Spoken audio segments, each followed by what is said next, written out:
Bienvenida y bienvenido a esta exploración en profundidad. Hoy nos metemos de lleno con una figura histórica fascinante, Moctezuma Xocoyotzin. Más conocido como Moctezuma II, ¿verdad? Exacto, Moctezuma II, el noveno Tlatoani, el líder supremo del Imperio Mexica, o Azteca, que es como pues casi todo el mundo lo conoce. Así es. Su reinado fue, más o menos entre 1502 y 1520. Una época, de máximo esplendor para el imperio, sí, pero también... Pero también de una convulsión tremenda. La llegada de los españoles lo cambió todo. Justo. Para analizarlo, nos vamos a basar en un montón de fuentes. Crónicas de la época, claro, tanto españolas como indígenas. Que a menudo se contradicen, por cierto. Ya, eso es un punto importante. Y también estudios históricos más recientes que intentan, juntar todas las piezas de este puzzle. Es complicado, sí. Nuestra idea aquí es intentar, comprender la complejidad del personaje. ¿Quién fue realmente? ¿El gran líder que llevó al imperio a su máxima extensión? ¿O fue, una figura trágica, quizás superada por las circunstancias? Indeciso, dicen algunos, ante Cortés. Eso es.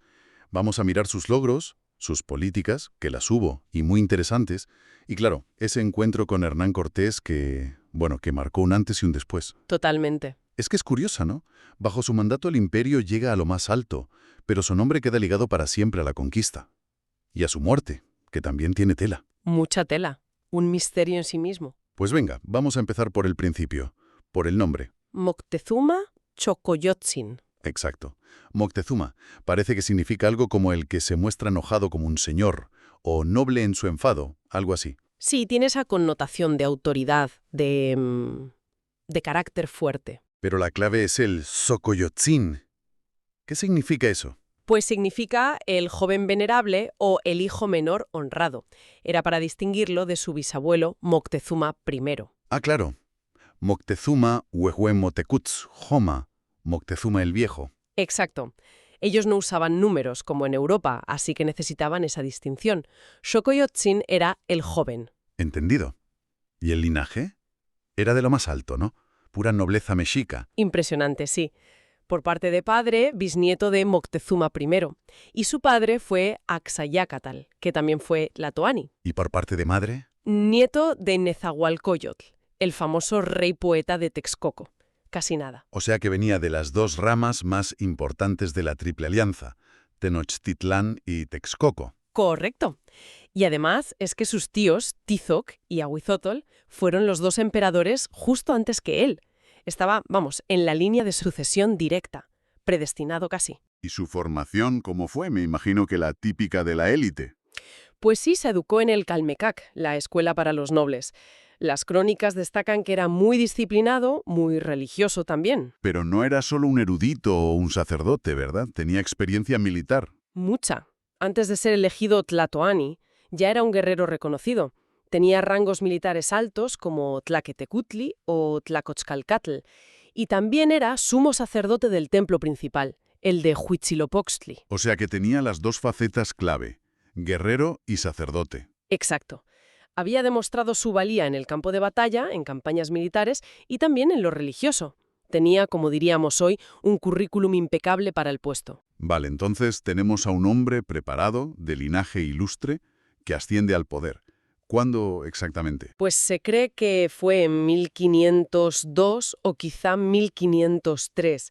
Hay una pieza, la Piedra de los 5 Soles, que tiene una fecha grabada. Ah, ¿sí? Esa fecha equivale al 15 de julio de 1503, y algunos historiadores piensan que esa podría ser la fecha de la coronación oficial. Interesante.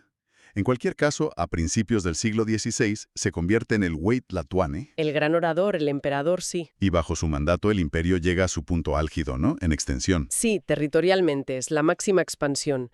Siguieron las campañas, claro, consolidando el dominio mexica hasta el sur, hasta Soconusco, lo que hoy es Chiapas, y el istmo de Tehuantepec. O sea, abarcaba una barbaridad de territorio y pueblos. Zapotecas, Yopis. Exacto. Fue la cúspide del poder territorial de Tenochtitlán. Pero no solo fue expansión militar, también hizo cambios internos importantes, ¿verdad? Hablabas de centralización. Sí, sí, eso es muy característico de su reinado. Una política muy centralizadora. Creó casi 40 divisiones provinciales nuevas. 40. Son muchas. Muchísimas. Y envió allí a sus propios administradores, a sus recaudadores y también guarniciones militares, ¿Para qué? para asegurarse de que todo funcionaba como él quería. Básicamente. Para asegurar que los tributos llegaran a Tenochtitlan, que se cumplieran las leyes mexicas, buscaba un control mucho más directo desde la capital. Más férreo. Claro, eso suena lógico desde el punto de vista del poder central, pero imagino que no sentaría igual de bien en todas partes. Pues no, claro. Generó tensiones, sin duda. Y eso nos lleva a otra de sus políticas más comentadas, digamos, los cambios sociales. ¿A qué te refieres? Moctezuma como que acentúa la diferencia entre los nobles, los pipiltín, y la gente común, los macehualtín. ¿Cómo? ¿Les quitó derechos a los plebeyos o...? Una medida muy famosa fue que prohibió que los macehualtín trabajaran en los palacios reales, algo que antes, pues sí se podía. Anda. ¿Y por qué hizo eso? Pues ahí está el debate. Algunos dicen que era puro elitismo, que era más altivo que sus predecesores. Otros piensan que era una forma de Manejar las tensiones que había tensiones entre quiénes. entre la nobleza de toda la vida, los mercaderes ricos, los pochtecas, que tenían cada vez más poder, y los guerreros que habían ascendido por méritos propios. Era una sociedad compleja, Entiendo. ¿Y la otra teoría? pues que quizá quería tener a la nobleza más vigilada, obligándola a vivir en Tenochtitlan, cerca de él, para controlarla mejor. Podría ser una mezcla de todo, ¿no? Podría ser.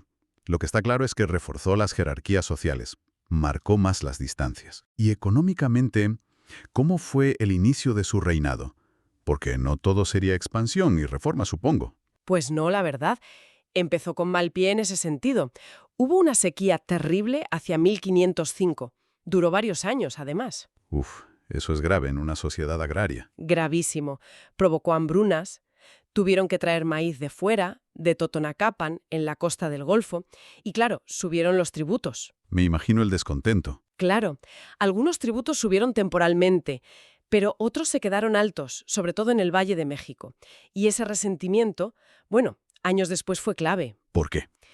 Porque provincias como Chalco o los propios totonacas, que se sintieron exprimidos, fueron de las primeras en aliarse con Cortés. Le vieron como una oportunidad para librarse del yugo mexica. Tiene sentido. O sea que las decisiones económicas de Moctezuma tuvieron consecuencias políticas a largo plazo. Sin duda. Aunque también hizo otras cosas, ¿eh? Por ejemplo, abolió un sistema de servidumbre hereditaria, el Huehuetlatlacoli. Eso es interesante. Sí, no todo era apretar las tuercas.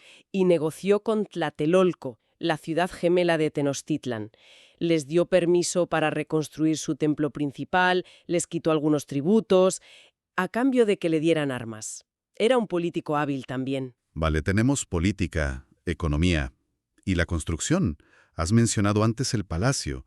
Debía ser algo espectacular. Espectacular es poco. Las descripciones son increíbles. Incluso Cortés, que luego lo mandó destruir, ¿eh? Sí, sí. Pues hasta él dice que era tan maravilloso que me parece imposible describir su excelencia. Imagínate, era enorme, más grande que el Palacio Nacional de México hoy día. ¡Qué barbaridad! ¿Y qué tenía? De todo.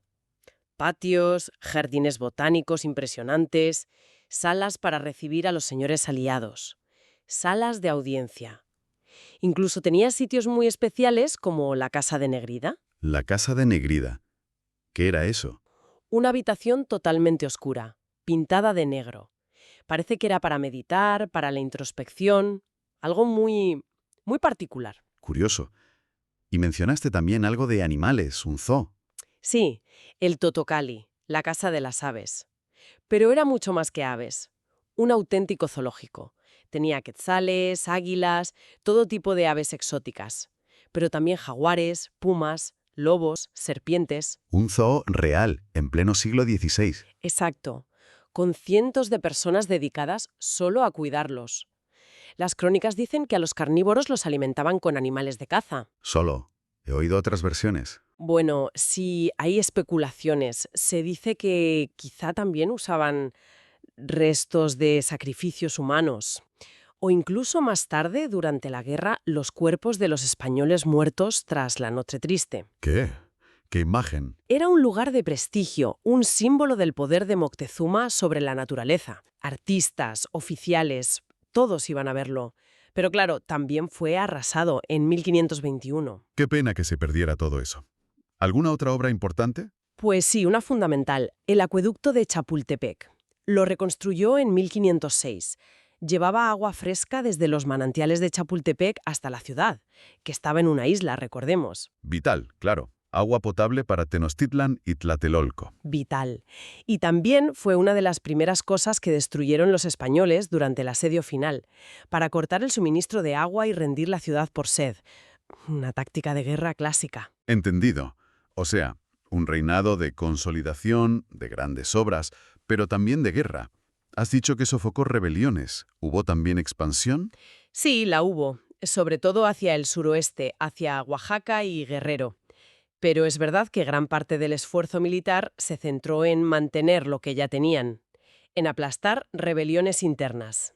En sitios como Nopala, Tlaxquiampo. Esos. Y en varias zonas de Oaxaca también. Y la respuesta solía ser muy dura. Brutal, de hecho. ¿En qué sentido? Las fuentes hablan de masacres. A veces se ordenaba matar a grupos específicos, como los ancianos, en los pueblos rebeldes. La idea era aterrorizar y evitar futuras revueltas. Era una política de mano dura, sin duda. Uf, suena implacable. Lo era. El imperio se mantenía unido por la fuerza, en gran medida. ¿Y en la diplomacia? ¿Cómo se movía? Mencionaste lo de invitar a rivales a la coronación. Un poco arriesgado, ¿no? Sí, una jugada de poder, mostrar grandeza pero con tensión de fondo. Y hablando de rivales, hay un punto muy importante que a veces se pasa por alto. ¿Cuál? Que al principio de su reinado, el gran rival de Tenochtitlan no era Tlaxcala. Ah, ¿no? Siempre se habla de Tlaxcala como el enemigo acérrimo. Lo fue, pero más tarde. Al principio, el poder dominante en la zona, aparte de los mexicas, era Huejotzingo. Huejotzingo. Interesante.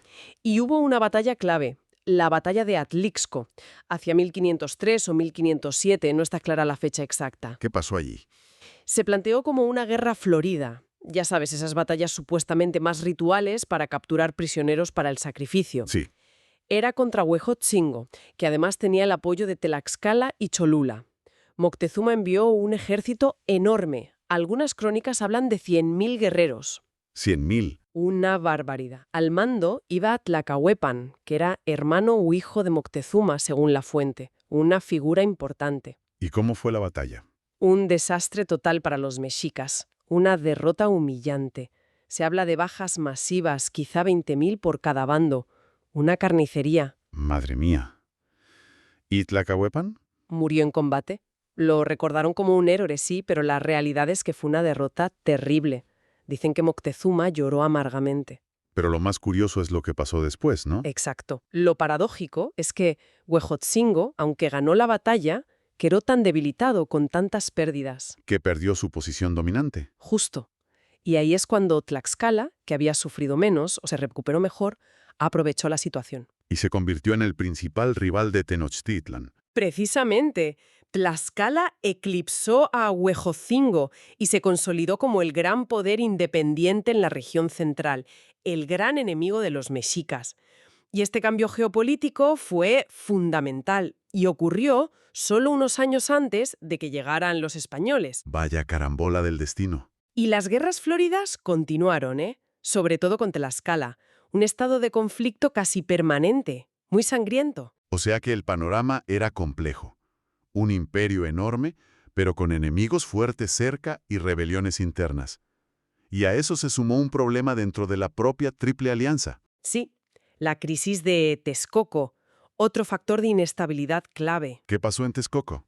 En 1516 murió Nezahualpili, el rey de Texcoco, el hijo de Nezahualcóyotl, y las circunstancias de su muerte no están claras. También, vaya. Que acusan directamente a Moctezuma de haberlo traicionado, de haber causado su muerte. Otras fuentes dicen que fue muerte natural. A saber. Pero el caso es que su muerte creó un problema. Un problema gordo. Una crisis de sucesión. Moctezuma apoyó a uno de los hijos, Cacamatzin, que además era sobrino suyo. Pero otro hijo, Ixtlilxóchitl, El que da nombre al cronista. Ese mismo, el antepasado del cronista. Pues Ixtlilxóquilit no aceptó a Cacamatzin y se rebeló. Guerra civil en Texcoco. Una especie de guerra civil latente, sí.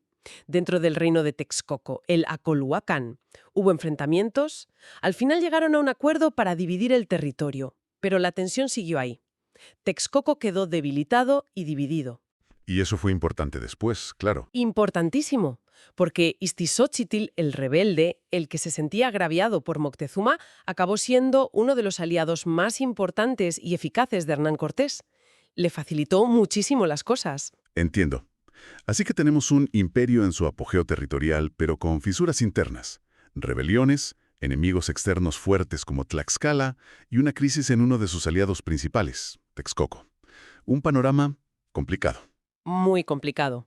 Y en medio de todo esto, en 1518 llegan las primeras noticias confirmadas de europeos en la costa, la expedición de Juan de Grijalva.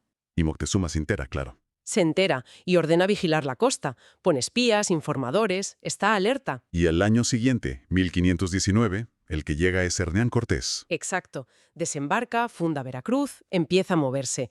Y Moctezuma recibe informes muy detallados y rápidos. ¿Y cómo reacciona? Pues reacciona enviando embajadores. El más conocido es Tendile. Y les envía regalos muy, muy ricos.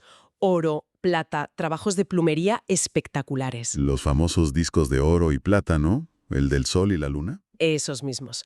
Regalos impresionantes, que por cierto Cortés tardó poco en fundir para hacer lingotes. Pragmatismo español. Desde luego. Y entonces llega el momento cumbre, el encuentro. El 8 de noviembre de 1519, a las puertas de Tenochtitlan, Moctezuma sale a recibir a Cortés. Una imagen icónica. Pero aquí empiezan las interpretaciones difíciles, ¿verdad? Aquí empieza el gran debate. Cortés, en sus cartas al rey, Carlos V afirma que Moctezuma, prácticamente en ese primer encuentro, le dice que él, Moctezuma, era solo un lugarteniente de un señor que vendría del este, y que ese señor era el rey de España. Vamos, que le cede el imperio. Así, sin más. Suena raro. Suena muy raro, es muy improbable que fuera así literalmente. Hay varias posibilidades. Una, que Cortés malinterpretara las fórmulas de cortesía náhuas. ¿Cómo? La etiqueta nahua era muy elaborada. Una aparente sumisión o humildad en el lenguaje podía ser en realidad una forma de afirmar el propio estatus, de mostrarse magnánimo. Podía significar justo lo contrario de lo que entendió Cortés. O que Cortés se lo inventara un poco. O que lo adornara mucho. Sí, necesitaba una justificación legal para lo que estaba haciendo. Su expedición era irregular, no tenía permiso real para conquistar. Decir que el propio emperador le había cedido el reino era una coartada perfecta. Claro. La barrera del idioma, la cultura y los intereses de cada uno. Exacto. Es un momento de choque cultural brutal y de intereses contrapuestos. Interpretarlo es dificilísimo. El caso es que, después de ese encuentro, la situación cambia muy rápido. Solo 6 días después. 6 días. Moctezuma es arrestado, prisionero en su propio palacio, donde había alojado a Cortés y sus hombres. ¿Y cuál fue la excusa esta vez? La excusa fue un incidente que había ocurrido en la costa, en Nautla. Un recaudador de impuestos mexica, un tal Cualpopoca, atacó una guarnición de totonacas, que ya eran aliados de los españoles. Y en la lucha murieron varios españoles, incluyendo el capitán que Cortés había dejado allí, Juan de Escalante. Vale. Cortés montó en cólera, o fingió montar en cólera, y usó eso como pretexto. Exigió que trajeran a Cualpopoca a Tenochtitlan. ¿Y Moctezuma qué hizo? ¿Colaboró? Trajeron a Cualpopoca y a otros nobles implicados. Cortés los juzgó allí mismo, de forma sumarísima, y los quemó vivos en la plaza principal, delante de todo el mundo. ¡Qué barbaridad! Una demostración de fuerza tremenda. Tremenda. Pero lo importante es que a pesar de que Moctezuma había colaborado, no lo soltaron. Siguió prisionero. Se convirtió en un rehén. ¿Y por qué? Si ya habían castigado al culpable, ¿para qué seguir teniéndolo preso? Pues Cortés lo admitió más tarde. Era pura estrategia. Sus fuerzas eran ridículas comparadas con el poder mexica. Unos pocos cientos de españoles en una ciudad de cientos de miles de habitantes. ¿Ya? La única forma de sobrevivir y mantener cierto control era teniendo al emperador, al güey Tlatoani, bajo su poder. Era su seguro de vida. Entiendo. ¿Y Moctezuma cómo vivió ese cautiverio? Perdió todo el poder de golpe. El poder real, sí, aunque le mantenían con cierto estatus. Podía recibir visitas, dar algunas órdenes menores, moverse por el palacio, pero siempre vigilado, siempre bajo control español. La autoridad real se había esfumado. Qué situación más humillante y extraña. Muy extraña. Y lo más curioso es que, incluso en esa situación, hay episodios donde parece que Moctezuma protege a los españoles. ¿Cómo? Pues, por ejemplo, cuando su sobrino, Cacamatzin, el rey de Texcoco, que él mismo había apoyado, Sí. empezó a conspirar para atacar a los españoles, fue Moctezuma quien alertó a Cortés Hmm. y facilitó que arrestaran a Cacamatzin. Anda. ¿Y por qué haría eso? Es difícil saberlo. Miedo, una estrategia fallida para ganar tiempo, creía de verdad que los españoles eran enviados de los dioses. Lo que sí sabemos es que esa acción tuvo una consecuencia irónica, ¿Cuál? que al quitar de en medio a Cacamatzin, el que salió beneficiado fue su rival, Ixtlilxóchitl. El que se había rebelado contra él. Exacto, y que ya se estaba acercando a Cortés. Así que Moctezuma, intentando quizá controlar la situación, acabó debilitando a uno de sus últimos apoyos y fortaleciendo a un futuro aliado clave de los españoles.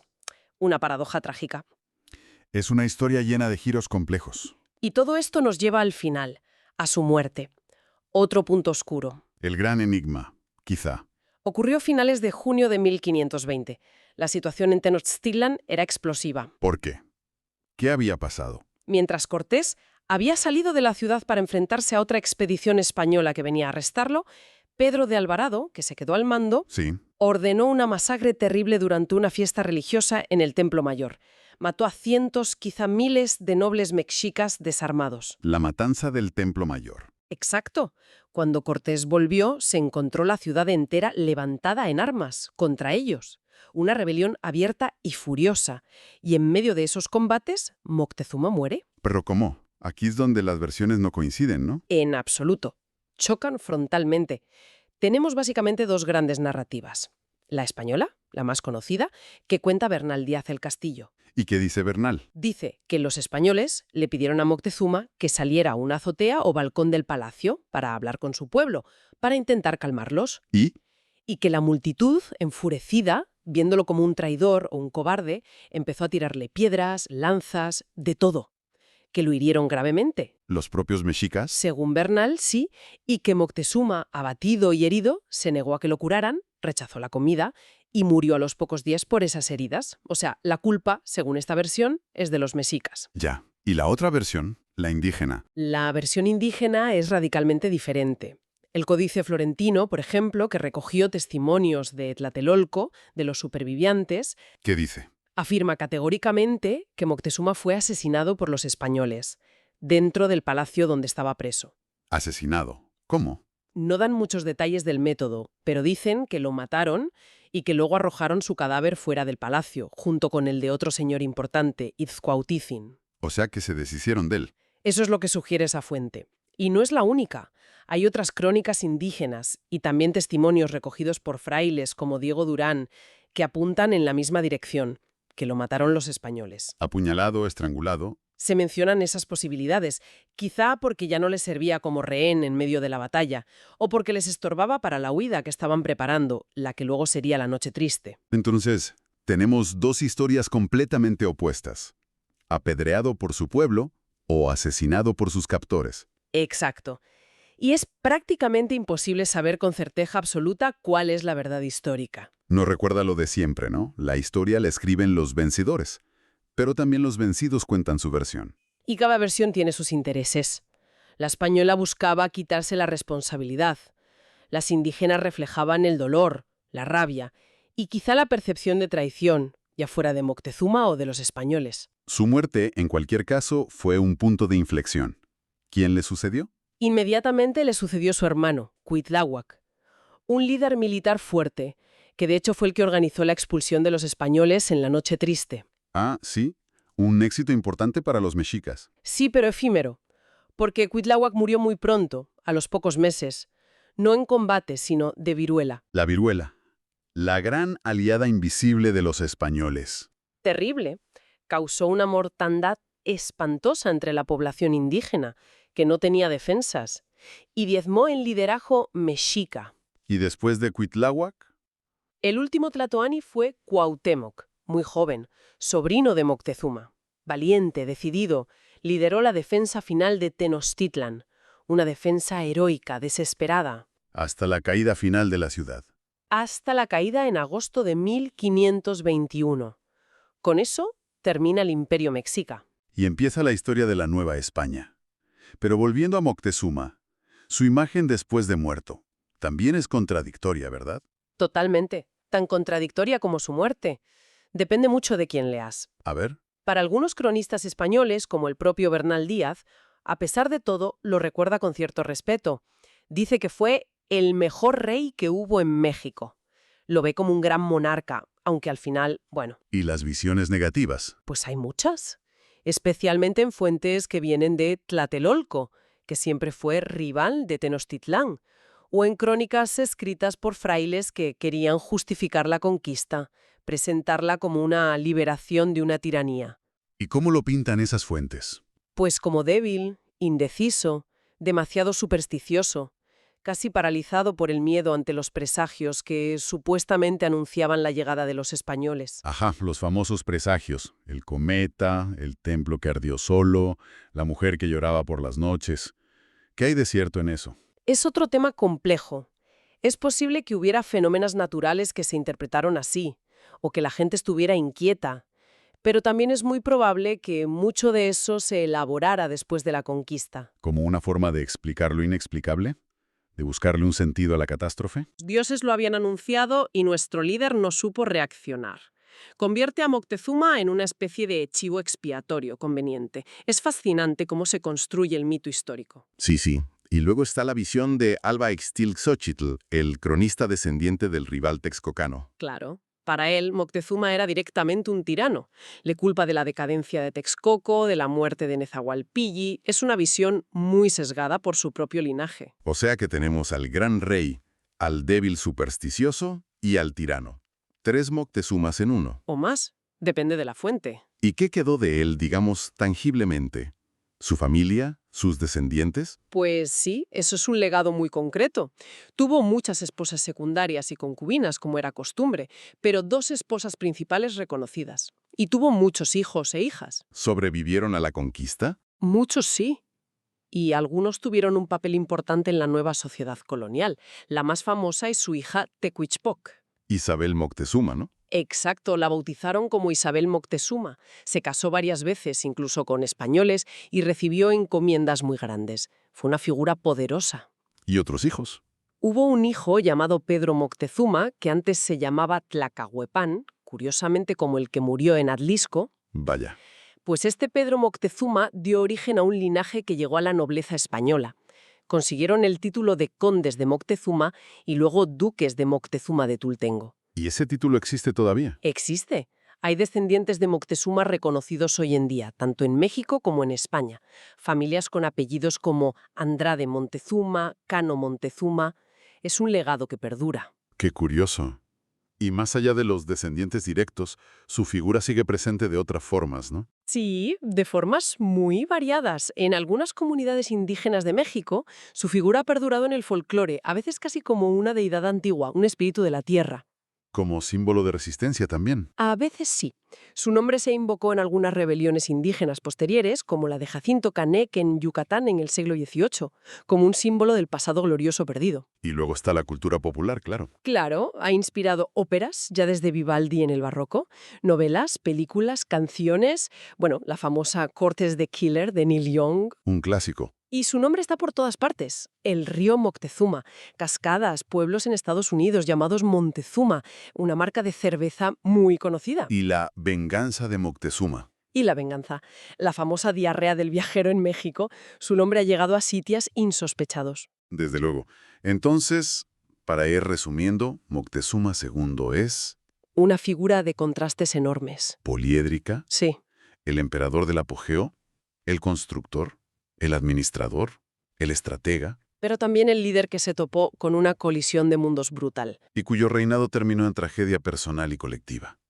Las versiones sobre él, sobre sus decisiones, sobre su muerte, Nos siguen haciendo pensar.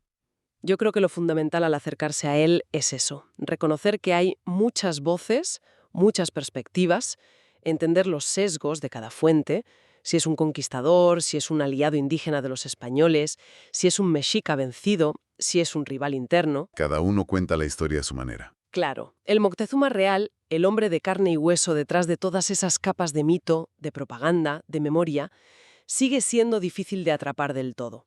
Es esquivo. Y quizá como reflexión final para quien nos escucha, podríamos plantear algo. Más allá del drama de la conquista, que obviamente es lo que más llama la atención, Sí. ¿qué otros aspectos de su reinado, de esos casi 20 años antes de que llegara Cortés, merecerían más atención? ¿Cómo esas políticas internas, esas guerras con Huejotzingo o Tlaxcala, esa crisis en Texcoco, cómo todo eso preparó el terreno para lo que vino después? Es una buena pregunta. A menudo el final eclipsa todo lo anterior, y su reinado fue largo y complejo, mucho antes de 1519. ¿Pudo a la historia haber sido diferente? No solo por cómo reaccionó él ante Cortés, sino por cómo estaba el propio imperio que él había gobernado durante 2 décadas. ¿Estaba tan cohesionado como parecía? Ahí queda la pregunta. Una invitación a mirar la figura de Moctezuma con una perspectiva más amplia, más allá del encuentro fatal. Sin duda, una figura que sigue generando debate y fascinación siglos después.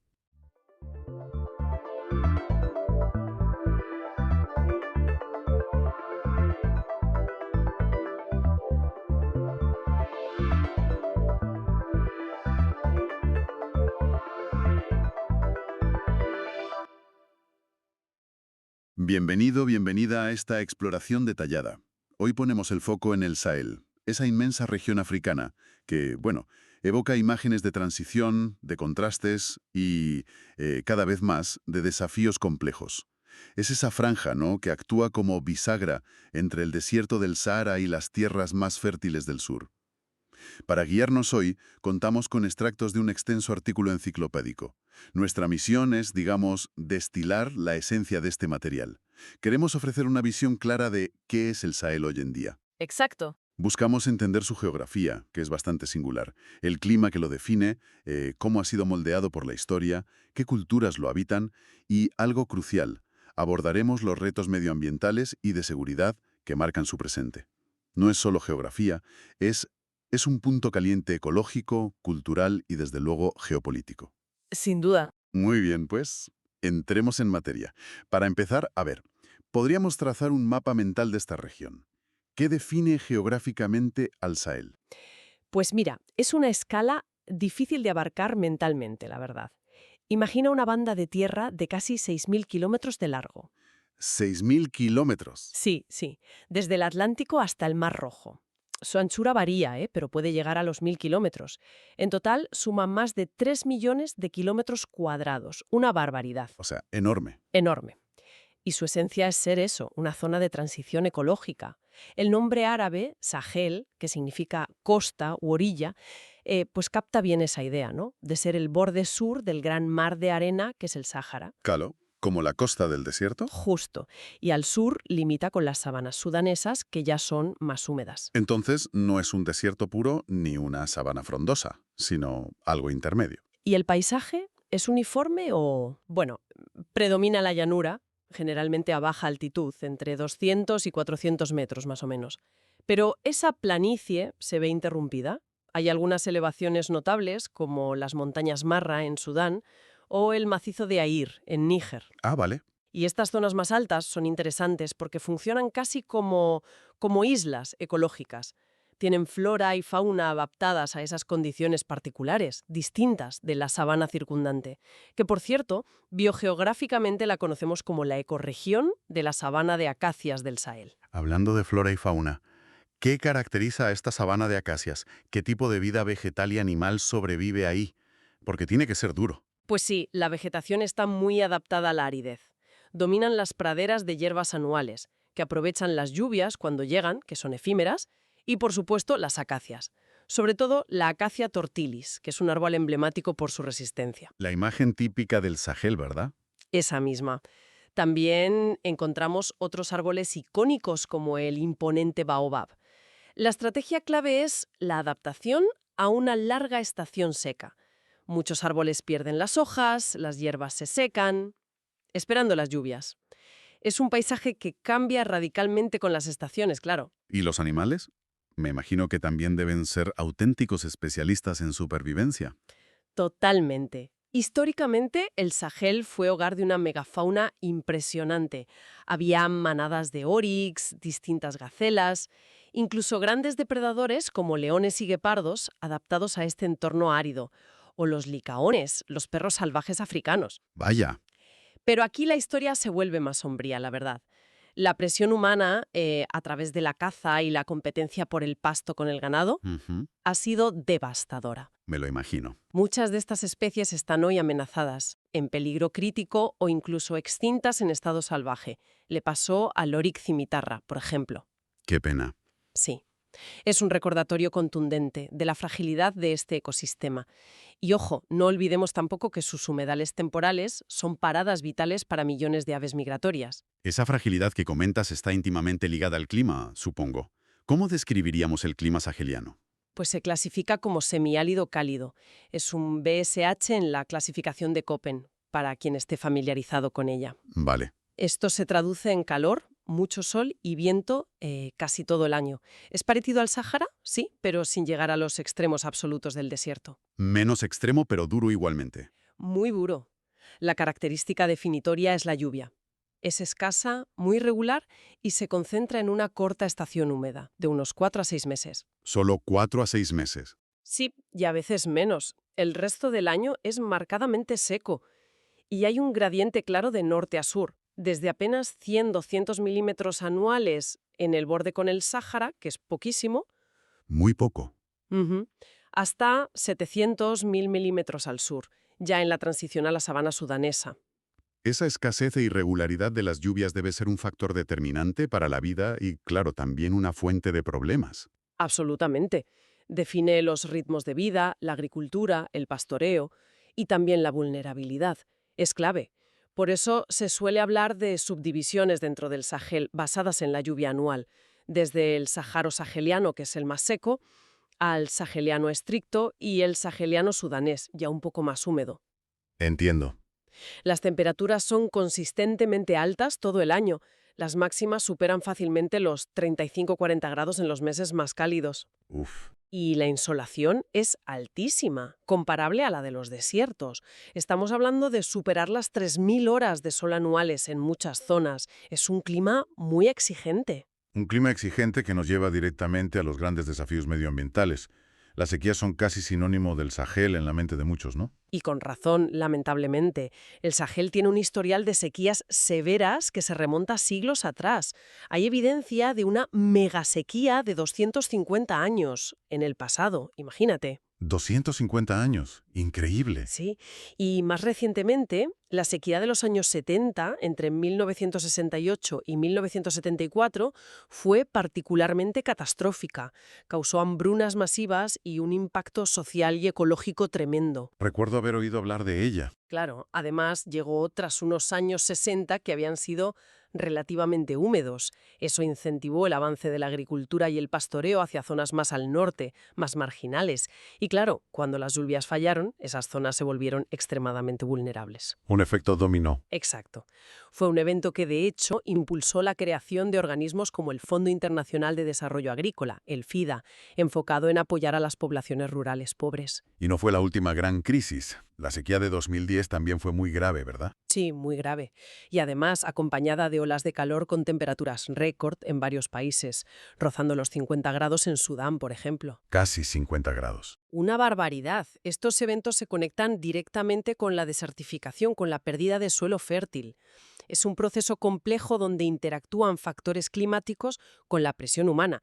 La sobreexplotación agrícola, el sobrepastoreo, el crecimiento demográfico en tierras que ya son frágiles de por sí. ¿Es como un círculo vicioso? Totalmente. Un círculo vicioso que degrada el terreno cada vez más. Ante un desafío tan enorme, ¿qué respuestas se están dando? Se oye hablar mucho de la Gran Muralla Verde. ¿Qué es exactamente? Pues la Gran Muralla Verde es la iniciativa más emblemática, sí. Es un proyecto panafricano muy ambicioso. Busca frenar la desertificación con reforestación y otras medidas a lo largo de miles de kilómetros, cruzando todo el Sahel prácticamente. Suena impresionante. Lo es, en concepto. Es una respuesta a gran escala, aunque bueno, sus resultados son objeto de debate y dependen muchísimo de la implementación local, claro.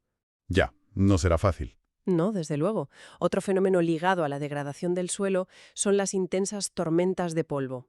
A veces se originan en puntos muy concretos, como la depresión de Baudelaire, en Chad. Tormentas de polvo, muy frecuentes. Sí, en algunas zonas como esa pueden ocurrir más de 100 días al año. Y a veces son masivas, afectan a varios países. Y curiosamente, en medio de esta tendencia general a la aridez, algunos estudios sugieren un ligero aumento de las lluvias en ciertas zonas desde los años 80. ¿Un aumento? ¿Pero cómo? Pues parece que podría estar ligado al cambio global, al calentamiento. Quizás esté alterando patrones como los monzones, haciéndolos un poco más fuertes en algunas áreas. Es una dinámica climática muy compleja y que todavía no se comprende del todo bien. Fascinante, aunque complicado. Pasemos ahora de la naturaleza a la historia humana en esta región. ¿Cómo ha sido moldeada la gente, las sociedades, por este entorno tan particular? Pues la historia del Sahel está profundamente marcada por su geografía de transición y su clima, como no podía ser de otra manera. Hace milenios, sobre el 4000 a.C., un cambio climático hacia condiciones más áridas en el Sáhara y el propio Sahel empujó a las poblaciones hacia el sur y el oeste, buscando zonas más húmedas. Una migración climática temprana. Podríamos decirlo así, sí. Mucho después, entre los siglos IX y XVIII, esta región vio florecer grandes imperios, los llamados reinos sahelianos. Pensemos en el imperio de Malí, por ejemplo, famoso por la riqueza de Mansa Musa. El del oro, ¿no? Exacto. Su poder se basaba en el control de las rutas comerciales transsaharianas. Conectaban el oro, la sal y otros bienes del sur con el norte de África y el Mediterráneo. Y la clave militar para controlar esos vastos territorios era la caballería, los caballos, que eran muy eficaces en las llanuras abiertas del Sahel. Pero ese poder tenía límites geográficos, me imagino. No podrían expandirse indefinidamente. Justo. La expansión hacia el sur chocaba con las zonas boscosas. Allí la caballería era inútil. Y además, los animales como los caballos y los camellos eran muy vulnerables a enfermedades tropicales como la tripanosomiasis, transmitida por la mosca tsetse. O sea que la propia naturaleza frenaba a los imperios. Clarísimo. Es un ejemplo de cómo el entorno condicionó la historia política. Más tarde, claro, llegaría la colonización europea, principalmente francesa en la parte oeste y británica en el este, en Sudán. Unían pueblos o unían grupos rivales. También sistemas administrativos ajenos. Una economía extractiva. Dejó un legado muy complejo que, bueno, influye poderosamente en los problemas actuales de la región.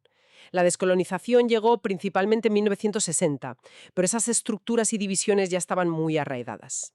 ¿Y cómo se refleja toda esa historia y ese entorno en las culturas del Sahel? ¿Qué adaptaciones vemos? Pues una adaptación cultural clave ha sido el seminomadismo. Muchas comunidades han combinado tradicionalmente la agricultura con la ganadería. Lo hacían mediante la trashumancia.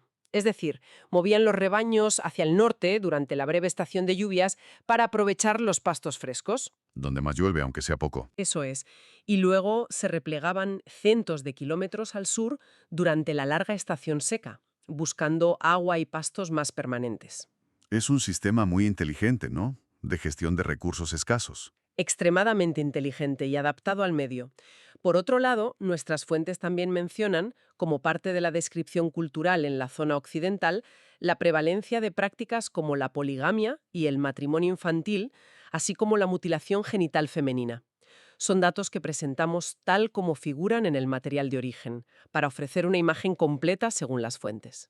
Entendido. Y a nivel lingüístico, el legado colonial francés es evidente, pero parece que está cambiando últimamente, ¿no? Sí, es muy interesante lo que está pasando con el francés. Ha sido durante décadas lengua oficial y una lengua franca muy importante, sobre todo en la administración, en la educación superior, entre élites, en una región con una diversidad lingüística propia enorme. Claro, cientos de lenguas locales. Exacto. Sin embargo, es fascinante ver los cambios recientes. Malí, Burkina Faso, Níger han eliminado el francés como lengua oficial. Es un gesto político claro de distanciamiento de Francia, sobre todo tras las retiradas militares. Tiene sentido. A pesar de ello, el francés sigue siendo útil para la comunicación interregional, entre gente de distintos países o etnias. Y lo interesante es cómo el propio francés se ha adaptado localmente. El code switching, mezclar idiomas en una conversación, es súper habitual. Ah, mira. Y el francés saheliano ha incorporado palabras locales. El artículo menciona ligidi, que viene del moré y significa dinero, o expresiones mixtas. Incluso hay particularidades fonéticas propias en la pronunciación. Curioso. Y la influencia va en ambas direcciones. Palabras y giros del Sahel están entrando en el francés que se habla en Francia a través de la migración. Hay un flujo constante. Muy interesante esa dinámica lingüística. Pero bueno, toda esta complejidad histórica, cultural, medioambiental, desemboca en una situación actual que las noticias describen como muy difícil, marcada por la inestabilidad y la violencia. ¿Cuál es el panorama hoy según las fuentes? Pues es un panorama muy, muy preocupante, la verdad. Las fuentes destacan que el Sahel se ha convertido en un epicentro global del terrorismo yihadista. Un epicentro global. Suena muy fuerte. Lo es. En 2023, por ejemplo, la región acumuló más de la mitad de las muertes por terrorismo en todo el mundo. Más de la mitad. Increíble. ¿Y quiénes son los actores principales? Pues grupos como JNIM, que está vinculado a Al-Qaeda, y diversas filiales del Estado Islámico han experimentado una expansión dramática. Han aprovechado mucho el vacío de poder y el flujo de armas que se generó tras la caída de Gaddafi en Libia en 2011. Eso fue un punto de inflexión clave. La crisis libia tuvo un efecto dominó tremendo en la región. Tremendo. Y estos grupos no solo luchan contra los estados, sino que a menudo compiten entre sí por el control territorial. Imponen su propia forma de gobernanza basada en una interpretación radical de la Sharia y atacan con frecuencia a comunidades cristianas y a cualquiera que consideren opositor. Y esta violencia se suma a una inestabilidad política que ya existía o que incluso ha aumentado. Exactamente. Hemos visto una cascada de golpes de Estado en los últimos años. Malí, Burkina Faso, Níger, Sudán. El llamado cinturón de golpes. Justo. Todos bajo gobiernos militares actualmente. Y estos regímenes a menudo han roto lazos con socios occidentales, con Francia, con misiones de la ONU, y han buscado apoyo en otros actores, notablemente Rusia, a través de mercenarios como el grupo Africa Corps, que antes era Wagner. ¿Y funciona esa nueva estrategia? Pues, según las fuentes, con resultados bastante limitados en cuanto a contener la insurgencia. La violencia sigue muy alta. Además, esta reorientación geopolítica ha llevado al colapso de iniciativas regionales importantes, como la Fuerza Conjunta G5 Sahel, que intentaba coordinar la lucha antiterrorista. Vaya panorama. Y a todo esto hay que añadir la grave preocupación por las violaciones de derechos humanos cometidas por las propias fuerzas de seguridad estatales en su lucha contra los insurgentes. Hay denuncias muy serias.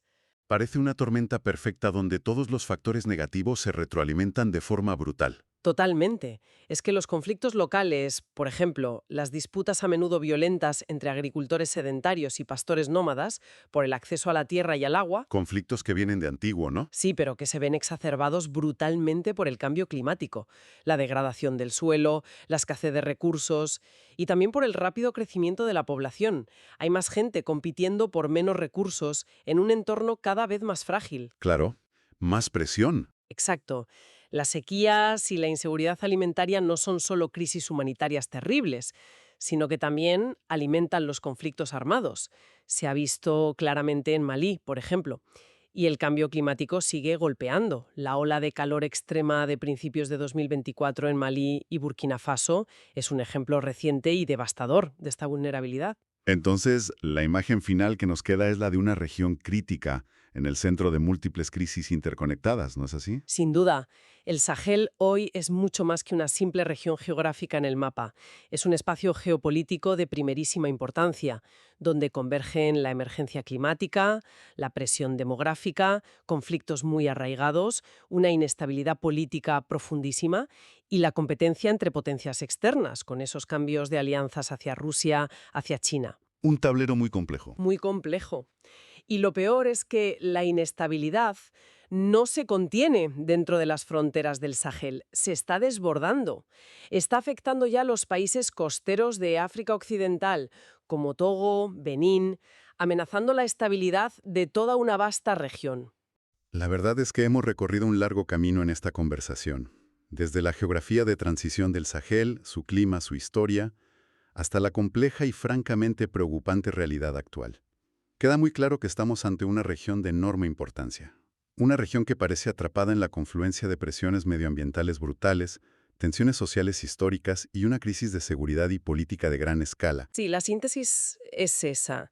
Una región bajo una presión extraordinaria, un auténtico nudo de crisis superpuestas. Y esto nos deja con una reflexión importante, creo yo. Quizás mirando un poco más allá de las soluciones habituales o las que más se comentan. Frente a las grandes intervenciones como la Muralla Verde, que tiene sus complejidades, o los vaivenes de la geopolítica externa, de las ayudas o las intervenciones militares, ¿qué espacio hay para la resiliencia que surge desde dentro, desde las propias comunidades? ¿Te refieres a soluciones locales? De cambio climático, escasez de recursos, crecimiento poblacional, una historia profunda y la violencia actual. Quizá la clave esté ahí, en potenciar esa resiliencia local, esa capacidad de adaptación que históricamente han demostrado tener, basada en el conocimiento del terreno, en nuevas formas de organización, en aprovechar la tecnología de forma adaptada. No lo sé. Es algo sobre lo que creo vale la pena seguir pensando e investigando.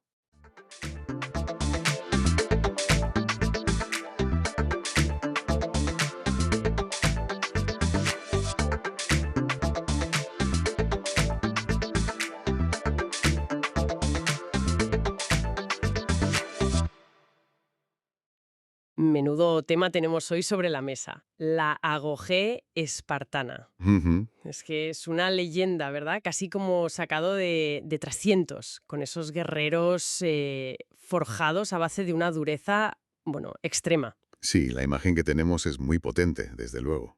Muy cinematográfica a veces. Y es que la agogé era justo eso, ¿no? El sistema este obligatorio De educación, sí, y entrenamiento. que cogía a un niño espartano y lo convertía en, bueno, en un ciudadano soldado. Exacto. Un proceso larguísimo, desde los 7 años, imagínate, hasta casi los 30.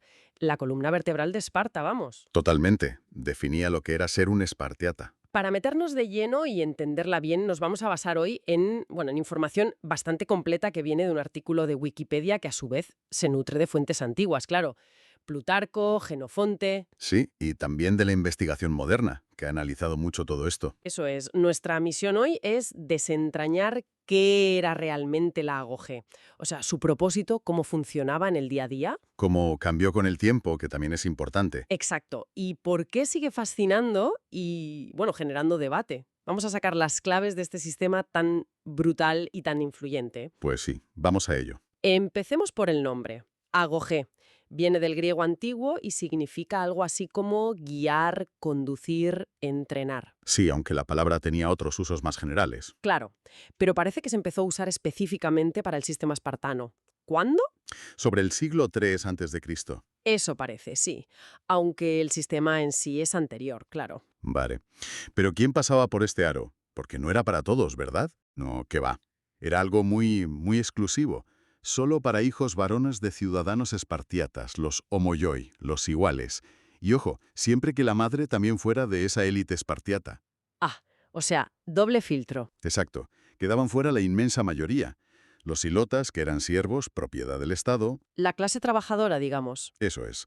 También los motax, que eran libres pero no ciudadanos plenos, quizás hijos de Espartiata e Ilota, no está del todo claro. Ya. Y bueno, cualquiera que no tuviera ambos padres espartiatas. Hay que pensar que los espartiatas eran una minoría muy pequeña que gobernaba sobre una población mucho mayor. Claro, eso es clave para entender muchas cosas de Esparta. Totalmente. Y había excepciones, ¿eh? Los hijos mayores de los reyes, de las dos casas reales, la Agiada y la Euripóntida, estaban exentos. Curioso. ¿Y algún caso especial más? Sí, estaban los Trofimoi, que eran extranjeros pero con buenos contactos, que a veces se educaban allí. Y los Sintrofoi, que parece que eran hijos de ilotas adoptados por algún motivo. Casos raros, pero existían. ¿Y las chicas? ¿Qué pasaba con las niñas espartiatas? Ellas recibían educación del Estado, sí, y se ponía mucho énfasis en la fortaleza física, en que fueran madres de guerreros sanos, pero no participaban en la agogé, como tal, en el sistema masculino de entrenamiento militar y convivencia. Era algo separado. Entendido. ¿Y sobre cuándo empezó todo esto? Hay como debate, ¿no? Jenofonte se lo atribuye al mítico Licurgo. Sí, la figura legendaria del legislador. Pero los historiadores modernos tienden a pensar que surgió más bien en los siglos VIII o VI antes de Cristo. Más gradualmente, quizás. Probablemente. Y lo importante, como decías antes, es que no fue algo estático. Fue cambiando con el tiempo, adaptándose. Vale, pues metámonos en cómo era vivir la agoge en la época clásica, la más conocida. Se organizaba por edades, has dicho. Sí, básicamente en tres grandes grupos. Primero los paides, que eran los niños, más o menos de 7 a 14 años. Los pequeños. Eso es. Luego los paidiscoe, que serían los adolescentes, hasta los 19 aproximadamente. Vale. Y finalmente los ebontens, los jóvenes adultos, que iban desde los 20 hasta los 29 años. Y estos chicos vivían juntos, ¿no? En grupos. Sí, en las llamadas agelae, que se traduce a veces como manadas. Dormían juntos, comían juntos, bueno, hacían vida en común. Cada agelae estaba liderada por un chico un poco mayor, un eiren. Como un monitor veterano, digamos. Algo así, sí. Y todo el sistema estaba supervisado por una figura muy importante, el paidonomos, el magistrado encargado de la educación. El gran jefe de la agoge. Exacto. Vale, empecemos por los más pequeños, los paides. ¿Qué les enseñaban? ¿Matemáticas? ¿Filosofía? Bueno, lo de leer y escribir, lo justito, rudimentos, vamos. El foco principal era otro, ¿Endurecerlos? totalmente. Endurecer el cuerpo y empezar a meterles en la cabeza la mentalidad militar. Las fuentes cuentan que les hacían ir descalzos siempre. Descalzos. ¿Para qué? Para fortalecer los pies, supuestamente. Para acostumbrarlos a todo tipo de terreno. A partir de los 12 años, solo les daban una prenda de vestir al año, un manto vasto. Una prenda al año. Madre mía. Y para dormir, nada de colchones. Se hacían jergones incómodos con juncos que ellos mismos tenían que ir a arrancar al río Eurotas. Vaya. Cero comodidades. Todo muy austero. Austero es poco. Era una búsqueda activa de la incomodidad, de la privación. Vaya tela. Y luego está esa historia que siempre se cuenta de que les animaban a robar comida. Eso suena, bueno, suena rarísimo hoy en día. Es uno de los aspectos más chocantes, sí. Jenofonte lo cuenta bastante claro. Les daban poca comida a propósito. ¿En serio? ¿Para qué? Pues para forzarles a buscarse la vida, a ser espabilados. La idea era que tenían que robar para complementar la ración. Pero si les pillaban... Ah, amigo, si te pillaban robando, el castigo era muy duro. ¿Te azotaban bien? Entonces la lección no era robar está bien. No, no. La lección era, sé astuto, sé sigiloso, que no te casen. Era un entrenamiento en ingenio, en iniciativa, y en asumir riesgos y consecuencias. Supervivencia bajo presión. ¿Qué? ¡Qué retorcido! No, pero supongo que tenía su lógica dentro de ese sistema. Dentro de su lógica militarista y de supervivencia, sí. Y claro, aparte de esto, mucho entrenamiento físico. Carreras, lucha, competiciones constantes entre ellos. ¿Fomentar la rivalidad? Sí, pero también el espíritu de equipo dentro de la Águel. Y hacían danzas corales, que en Esparta no eran solo artísticas, tenían un fuerte componente cívico, de orden, de disciplina militar. Interesante. ¿Y algo más aparte de lo físico y lo, digamos, práctico? Sí, no todo era músculo. Se les enseñaba a ser lacónicos. Ah, la famosa forma de hablar espartana. Exacto. Hablar poco, pero de forma ingeniosa, directa, al grano, sin florituras. Y según Aristóteles, que lo cita un experto moderno, Ducat, también aprendían a gastar bromas y, muy importante, a recibirlas sin ofenderse. A encajar los golpes, también verbales. A camaradería. Aquí llegamos a un punto, bueno, delicado que mencionan las fuentes, las relaciones pederastas. ¿Cómo encajaba eso en la agoge? Sí, es un tema complejo y que genera mucha discusión. Era algo, parece, institucionalizado. Institucionalizado. ¿Cómo? Pues que sobre los 12 años, más o menos, un chico, el erómenos, solía iniciar una relación particular con un adulto, el erastes. ¿Y qué tipo de relación era? Porque las fuentes no se ponen de acuerdo, ¿verdad? Exacto, ese es el problema. Como suele pasar con temas así en la antigüedad, tenemos visiones distintas. Plutarco, por ejemplo, las describe como relaciones con un componente erótico, sí, pero orientadas a la educación, a la formación moral y militar del joven. El erastes era como un mentor. Vale, una visión. ¿Y la otra? Jenofonte, que conoció Esparta de cerca, Insiste mucho en que las leyes de Licurgo prohibían estrictamente las relaciones sexuales en estos vínculos. De verdad. Sí, aunque él mismo admite que esa prohibición tan estricta era algo bastante inusual en el resto de Grecia. Reconoce que la gente de fuera se extrañaba. O sea que tenemos a Plutarco diciendo que sí había erotismo con fin educativo y a Jenofonte diciendo que el sexo estaba prohibido por ley. Exactamente. Y es fundamental tener presentes estas dos visiones, que son contradictorias. Reflejan la complejidad del asunto y quizás las propias tensiones o hipocresías dentro del sistema espartano, o cómo cambió o se idealizó con el tiempo. No podemos dar una única respuesta cerrada. Entendido. Hay que exponer las dos versiones que nos dan las fuentes. Vaya, intensísimo todo desde el principio, desde los paides. ¿Y luego? La adolescencia, la etapa paidiskoi. ¿Qué cambiaba ahí? Era una fase de transición clave, de empezar a mirar hacia el mundo de los adultos. La lealtad ya no era solo a tu agele, a tu grupo de edad. Se ampliaba el foco. Sí, empezaba a orientarse hacia una institución fundamental en la vida espartana, la Sicession. La Sicession, el comedor común, ¿no? Donde comían los adultos. Exacto. Era mucho más que un comedor. Era el club social, el lugar donde los espartiatas adultos comían juntos cada día, donde forjaban lazos, hacían política informalmente, mantenían la cohesión del grupo. Era el corazón de la vida ciudadana masculina. El adolescente empezaba a ser introducido ahí. ¿Y esa figura del Erastes adulto, el mentor, seguía jugando un papel en esta etapa? Podría ser. Algunos estudiosos modernos sugieren que el Erastes podía actuar como una especie de padrino, digamos, ayudando a facilitar la entrada de su erómenos en su propia Sicession cuando llegara el momento. ¿Como una balista social? Algo así. Era una forma de integrarlo en las redes de solidaridad y poder de los adultos. Mientras tanto, por supuesto, el entrenamiento físico y las competiciones seguían, cada vez con más intensidad, más exigencia, preparándolos ya para ser soldados. Y entonces llegaban a los 20 años. La etapa Ebontes, jóvenes adultos. Exacto. Con 20 años se graduaban, por así decirlo, a ebontes. También se les llamaba Irene. Y aquí venía un cambio interesante. Los más capaces, los que habían demostrado más aptitudes, Sí. podían pasar a liderar ellos mismos una agelé de niños más pequeños. Cerrando el círculo. Los que habían pasado por ello ahora supervisaban a los nuevos. Exacto. Un sistema de transmisión de valores y disciplina de generación en generación. Además, a esta edad ya eran elegibles para el servicio militar activo y, importante, para votar en la asamblea. O sea, ya tenían derechos políticos. Sí, pero cuidado, todavía no eran ciudadanos de pleno derecho. Aún estaban, en cierto modo, bajo la autoridad del paidónomos. Les faltaba el último paso. Vale. Y en esta etapa es cuando aparece otra de esas instituciones espartanas con una fama, bueno, terrible. La cripteia. Efectivamente, la cripteia.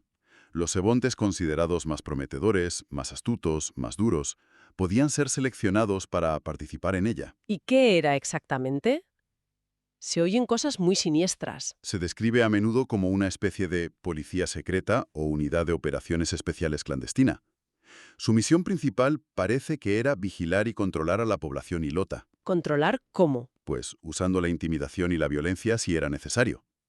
Hay interpretaciones modernas muy diversas sobre su verdadera naturaleza. Por ejemplo, Algunos la ven como el rito de paso definitivo hacia la madurez guerrera, una prueba extrema de supervivencia, sigilo y crueldad, actuando en la oscuridad, en aislamiento, casi como una iniciación final. ¿y otras interpretaciones? Otros creen que era más llanamente una herramienta de terrorismo de Estado, una forma de mantener a raya a la enorme población ilota, que siempre fue una amenaza latente para la minoría espartiata. Claro, por la diferencia numérica. Exacto. Y las fuentes antiguas, de nuevo, no ayudan a tener una imagen única. Plutarco, por ejemplo, habla de que los miembros de la criptea salían de noche y asesinaban a los ilotas más fuertes o rebeldes que encontraban por los caminos. Una descripción bastante brutal. ¡Qué horror! Sí.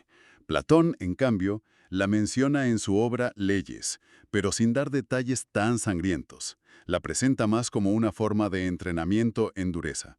Así que, como ves, tenemos distintas versiones y debemos reflejarlas sin tomar partido por una sola.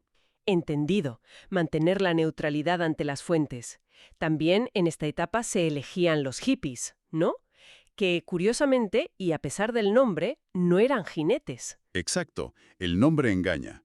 Hippeus significa jinete, pero los hippies eran una unidad de infantería de élite. 300 hombres. La Guardia Real, más o menos. ¿Y cómo los elegían? ¿También era un proceso especial? Sí, Jenofonte describe un método de selección muy particular, diseñado según él para fomentar la rivalidad interna y la disciplina. ¿Cómo funcionaba? 3 comandantes, los Hippagretai, elegían públicamente a 100 hombres cada uno, señalando por qué elegían a unos y rechazaban a otros. Según Jenofonte, esto creaba una fuerte lealtad hacia el propio comandante y su grupo de 100, Ajá. y a la vez una cierta hostilidad o competencia con los otros 2 grupos. Se vigilaban y criticaban mutuamente, lo que mantenía toda la unidad alerta y esforzándose al máximo. Una forma curiosa de buscar la excelencia a través de la competencia interna controlada. Muy espartano todo, ¿no? Usar la rivalidad para fortalecer el conjunto. Totalmente. Y por fin, después de todo este camino,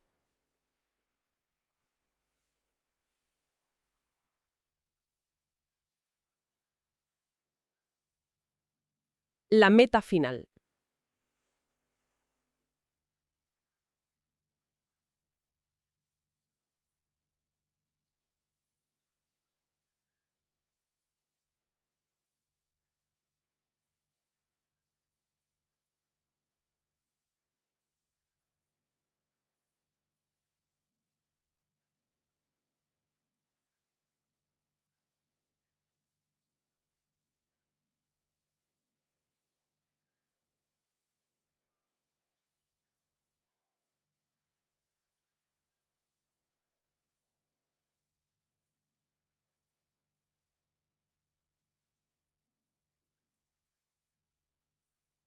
A esa edad se consideraba completada la goje, y llegaba el requisito crucial para ser un ciudadano de pleno derecho, un homoios. ¿Cuál era? Ser aceptado en una sistischen, uno de esos comedores comunes de los que hablamos.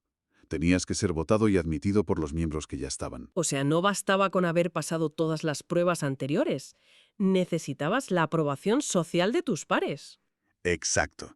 Solo entonces te convertías en un espartiata de pleno derecho. Recibías tu lote de tierra asignado por el Estado, el cleros, que era cultivado por hilotas y te daba el sustento. Y ya podías vivir permanentemente con tu familia, aunque te hubieras casado antes, porque hasta entonces seguías viviendo con tus compañeros. Y si no te aceptaban en una sistición, ¿qué pasaba? Pues era un fracaso social tremendo. Te convertías en un hipomíones, que significa literalmente inferior. Seguías siendo libre, quizás luchabas en el ejército, pero perdías tus derechos políticos y tu estatus de élite. Caías en desgracia. ¡Qué presión! O sea, la Goje no solo formaba a guerreros, sino que definía quién pertenecía realmente a la élite gobernante. Exactamente. Era un filtro social y político brutal. Queda claro el proceso, sí. Pero volvamos al propósito. ¿Cuál era el objetivo último de todo esto? ¿Para qué tanta dureza, tanta exigencia?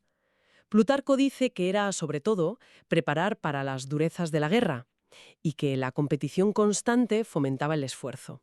Esa es, digamos, la capa más obvia, y seguramente cierta. Esparta era una sociedad militarizada hasta la médula. Pero hay propósitos más profundos, creo yo, que señalan los historiadores modernos. ¿Cómo cuáles? Por ejemplo, el historiador Stephen Hodgkinson sugiere que era fundamental para crear una identidad colectiva espartana fortísima, casi monolítica. ¿Cómo se lograba eso? Pues sacando a los niños de sus familias muy pronto, a los 7 años. La lealtad principal se transfería de la familia al grupo de edad, a la angelé, y en última instancia al Estado. Las necesidades del colectivo siempre por encima de las individuales o familiares. Era en cierto modo ingeniería social. Entiendo. Crear un ciudadano totalmente volcado en la polis. Eso es. Además, era un sistema tremendamente eficaz para inculcar conformidad. La presión constante del grupo, la vigilancia mutua, la necesidad de competir y encajar en las normas sociales, ser lacónico, aguantar bromas, demostrar valor físico, aseguraba la adhesión a los valores y leyes de Esparta. Como apuntan otros expertos que mencionabas, Nicolas Richer y Jan Ducat, superar la agogé era la prueba definitiva de que tenías el dominio físico y social necesario para ser considerado un ciudadano de pleno derecho. Exacto. Era como si la ciudadanía no fuera un derecho de nacimiento, sino algo que tenías que ganar demostrando que encajabas en el molde espartano. Y parece que había también elementos rituales mezclados con todo el entrenamiento. Mencionaste la cripteia como posible rito de paso. Pero había más. Eso que se cuenta del santuario de Artemis Sortía suena bastante salvaje. Sí, hay relatos sobre rituales bastante extremos allí. Parece que los adolescentes, los paidiskoi, tenían que intentar robar quesos que se dejaban en el altar de la diosa. ¿Robar quesos? Sí, suena un poco raro, ¿verdad? Pero mientras lo intentaban, otros los azotaban con látigos. ¡Qué barbaridad! La prueba consistía en aguantar el dolor, los azotes, sin gritar, sin mostrar debilidad, mientras intentabas cumplir el objetivo. Era una prueba de resistencia física y mental brutal. Quizás un rito de paso hacia la siguiente etapa, la de Ebonte. Madre mía. Y también estaba el Festival de las Gimnopedias, del que también se habla. Eran competiciones de jóvenes desnudos, haciendo danzas y pruebas atléticas. Todo esto sugiere que la agogé no era solo entrenamiento militar. Integraba el entrenamiento físico, el ritual religioso y la expresión cultural a su manera para moldear a ese ciudadano ideal espartano que buscaban. Fascinante y aterrador a partes iguales. Pero este sistema tan monolítico no se mantuvo igual para siempre, ¿verdad? Mencionaste antes que tuvo altibajos. No, claro que no. Tuvo sus momentos de declive y resurgimiento. Parece que perdió bastante popularidad o intensidad a principios del siglo III a.C. ¿Se sabe por qué? Quizás por la oligantropia, la famosa escasez de ciudadanos espartiatas. Cada vez había menos homoioi, y quizás el sistema se relajó o se hizo inviable tal cual. Ya. Pero luego hubo intentos de revivirla. El rey Cleómenes III, en el 226 a.C., intentó una reforma radical para restaurar las viejas costumbres del Licurgo, y la agogé fue parte central de su programa. Quería volver a crear ese espíritu espartano. ¿Y funcionó? Pues no a largo plazo. Poco después, Esparta fue derrotada y obligada a unirse a la Liga Aquea, que era una confederación de ciudades griegas rival. Y el líder aqueo, Filopómenes, la abolió formalmente hacia el 186 a.C. O sea que se acabó ahí. Pues no. Curiosamente, cuando Roma conquistó Grecia, después del 146 a.C., la agogé fue restaurada. ¿Restaurada por los romanos? O por los propios espartanos bajo dominio romano. Probablemente por los espartanos, pero con el visto bueno romano. A los romanos les fascinaba la leyenda de Esparta, su dureza, su disciplina. Claro, les iría bien tener ese parque temático de la antigüedad guerrera. Algo así.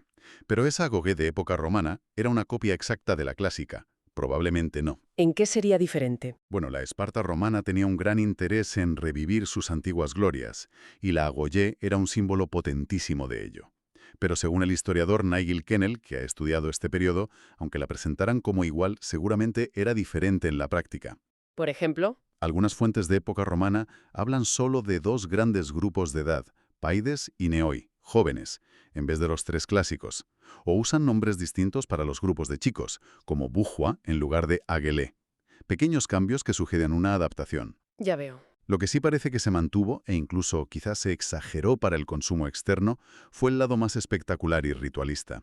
El culto a Artemis Orthia, por ejemplo, seguía muy vivo. Lo de los azotes. Sí. Tenemos descripciones de Cicerón, el famoso orador romano, que vio la ceremonia. Y la describe como un espectáculo público de flagelación de jóvenes ante el altar, algo increíblemente brutal, pero que atraía a visitantes. Se convirtió en una atracción turística. Exacto. Han llegado estelas, inscripciones, que hablan de competiciones entre los jóvenes en esta época. Y quizá fue entonces cuando se desarrolló o se popularizó un juego llamado platanistas, una especie de lucha ritual muy violenta por equipos que se hacía en una isla del río Eurotas. O sea que la agogé romana mantenía la fama de dureza, pero quizás más como espectáculo o preservación de una identidad de cara al exterior. Podría ser. Reforzaba esa imagen de Esparta como lugar de disciplina ancestral ante los ojos romanos, que admiraban esas virtudes, al menos en teoría. Impresionante cómo una institución puede transformarse así. Y al frente de todo este tinglado, antes y después, estaba la figura del paidonomos, el supervisor. ¿Qué poder tenía realmente? Era el magistrado jefe de la agogé, una figura de autoridad considerable. Jenofonte dice que era un cargo muy antiguo, supuestamente creado por el mismísimo Licurgo. ¿Y qué hacía exactamente? ¿Estaba todo el día vigilando a los chicos? Era el máximo responsable de la disciplina y el buen funcionamiento del sistema, aunque seguramente delegaba los castigos físicos del día a día en otros. ¿En quién? Probablemente en los mastigoforoi, que eran jóvenes ébontes armados con látigos que actuaban como una especie de policía interna. Y también en los líderes de grupo mayores, los Irén. Ajá. Plutarco cuenta que el Paidonomos observaba cómo los Eirén castigaban a los más pequeños, asegurándose de que lo hicieran con la dureza adecuada, ni demasiada ni demasiado poca, según los estándares espartanos. Supervisaba a los supervisores, digamos. Control sobre control. Exacto. Y Jenofonte insiste en algo importante para diferenciarlo de otras ciudades griegas. El Paidonomos era un magistrado ciudadano, un hombre libre y respetado. No era un paidagogos, que era el término habitual en Atenas y otros sitios para el esclavo que acompañaba y supervisaba a los niños ricos. Marca la diferencia, sí. Era una institución del Estado, no un servicio privado. Totalmente. Y fuera de Esparta, ¿qué pensaban de todo esto? ¿Se conocía la agogé? Sí, muchísimo. Era muy conocida en todo el mundo griego. Tucídides, el gran historiador ateniense, ya habla de ella. Y filósofos como Platón y Aristóteles, aunque eran críticos con algunos aspectos de Esparta, admiraban la agogé. ¿Por qué la admiraban? Veían en ella un sistema eficaz para formar ciudadanos disciplinados, obedientes y dedicados al bien común. La consideraban parte esencial de lo que hacía Esparta, en teoría, una ciudad estable y bien ordenada, casi un modelo. Aunque luego le vieran fallos, claro. Claro, y una prueba de que había cierto interés, y quizás hasta admiración fuera, es que permitían, como dijimos, a algunos extranjeros participar. Los Trofimui. ¿Cómo quiénes? ¿Hay ejemplos famosos? El caso más conocido es el de los hijos de Jenofonte. Jenofonte era ateniense, pero muy pro-espartano, y amigo personal del rey Agesilao II.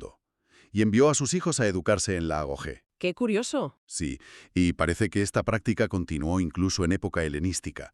Se cuenta que Pirro de Epiro, el famoso rey guerrero, envió a su hijo allí, aunque quizás fuera más una excusa diplomática que otra cosa. Pero no todo eran flores y admiración, no. Has mencionado a Plutarco antes. No, claro. Plutarco, aunque sentía una gran admiración por la Esparta antigua, también fue bastante crítico con la agogé, sobre todo quizás con su versión más tardía o con sus excesos. ¿Qué criticaba? Criticó, por ejemplo, la limitada educación literaria. Decía que solo les enseñaban lo estrictamente necesario para no ser analfabetos, porque el foco estaba en otro sitio. Y también señaló la excesiva brutalidad y el adoctrinamiento del sistema, cómo anulaba la individualidad. Una visión más equilibrada, quizás. Sí, Plutarco es interesante porque ve luces y sombras. Y esa visión ambivalente, esa mezcla de admiración y rechazo, ha llegado hasta hoy. ¿Cómo se ha visto la agogé en tiempos más modernos? Pues ha tenido una recepción muy variada y a menudo muy politizada. En los siglos XIX y XX, la agogé se miró con ojos muy distintos según el momento y el lugar. A ver, cuenta. A principios del siglo XX, por ejemplo, en Alemania, antes de la Primera Guerra Mundial, hubo quien la comparó favorablemente con la dura educación de los cadetes militares prusianos. Se veía como un modelo de disciplina y formación del carácter guerrero. Hubo hasta novelas populares sobre ello. Entiendo. Una visión muy militarista. Sí, pero la cosa se puso mucho más oscura durante el ascenso y el régimen nazi. Me lo imagino. ¿Cómo la usaron? Se convirtió en un elemento recurrente de la propaganda nazi, símbolo de sacrificio, pureza racial y lucha hasta la muerte contra un enemigo superior. Ya. Y algunos ideólogos nazis, como el historiador Helmut Berbe, elogiaron explícitamente la agogé. Decían que era admirable porque supuestamente eliminaba a los débiles y no aptos, y creaba guerreros racialmente puros y totalmente unificados bajo el Estado. Incluso se dice que Hitler personalmente admiraba a Esparta por esto. Qué terrible apropiación. Totalmente. Y no se quedó en teoría. En las escuelas de élite del partido nazi, las llamadas Adolf Hitler-Schule, se enseñaba la agogé como un ejemplo a seguir de disciplina formativa y creación de una juventud entregada a la causa. Es fundamental señalar esto, cómo un sistema antiguo se reinterpreta y se usa con fines ideológicos tan siniestros. Y hay que contarlo de forma objetiva, claro. Por supuesto. Es parte de la historia de la recepción de la agogé, y es crucial entender cómo se ha manipulado su legado. Un legado muy complicado, sin duda. ¿Y hoy en día, en el siglo XXI, queda algo de la agogé, aparte de en los libros de historia? Bueno, el nombre sobrevive, curiosamente, sobre todo en el mundo de las pruebas de resistencia física extrema. La empresa Spartan Race, muy conocida, tiene un evento de varios días increíblemente duro que se llama precisamente Agoge. Anda, mira, un uso simbólico, supongo. Claro, totalmente simbólico. Una prueba de dureza y resistencia individual, pero despojada de todo el contexto social, político y militar original de Esparta. Ya. ¿Y en la cultura popular? ¿Sigue apareciendo? Sí, sigue teniendo su tirón. En ciencia ficción, por ejemplo. En la saga de novelas Amanecer Rojo, Red Rising, hay un sistema de entrenamiento militar para la élite gobernante que está clarísimamente inspirado en la Agoge, con su dureza y su competitividad brutal. Ujú. En el cine, bueno, 300 ya la mencionamos. Aunque sea una versión muy fantaseada, muestra escenas de la supuesta infancia y entrenamiento de Leónidas basadas en la idea de la Agoge. Y en videojuegos también. En God of War, Ragnarok, el protagonista, Kratos, que es espartano, recuerda fragmentos de su crianza, de esa dureza extrema.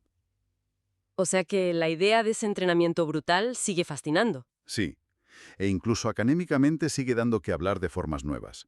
El historiador Brett Devereaux, por ejemplo, ha hecho comparaciones bastante polémicas entre la agoge y el adoctrinamiento de niños soldado en conflictos modernos, ¿En qué sentido? señalando paralelismos en cómo se busca separar a los niños de sus familias, crear una lealtad absoluta al grupo armado y normalizar la violencia desde una edad muy temprana.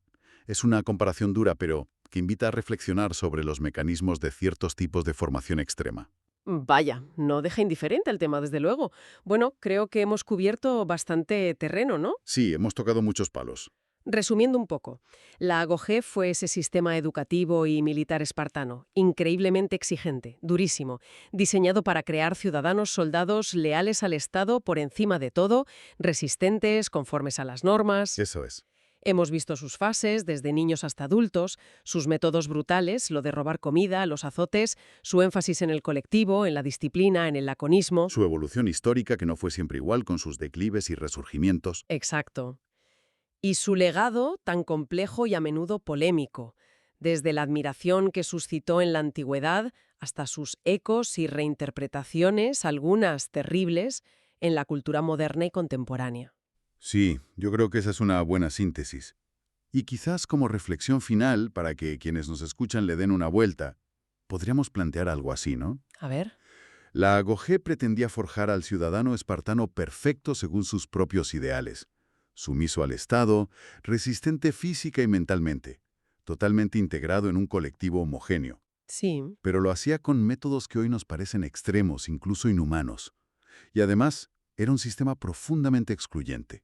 Solo para una minoría, dejando fuera a la mayoría de la población, ilotas, periecos, no ciudadanos. Claro. Entonces, la pregunta es, ¿esta fascinación que sigue generando la Agoge tantos siglos después, tanto por los aspectos que a veces se admiran, la disciplina, la unidad, la resistencia, como por los que claramente se rechazan, la brutalidad, el elitismo, la falta de libertad individual? ¿Qué dice esa fascinación persistente sobre nosotros? Sobre nuestros propios valores. Exacto. ¿Qué revela sobre cómo valoramos hoy la educación, la disciplina, la relación entre el individuo y el grupo? ¿O sobre qué creemos, quizás inconscientemente, que hace fuerte a una sociedad o a una comunidad? Es una pregunta incómoda quizás, pero que la historia de la Agoge nos sigue lanzando hoy en día. Pues sí, una reflexión final muy potente. Deja pensando, desde luego.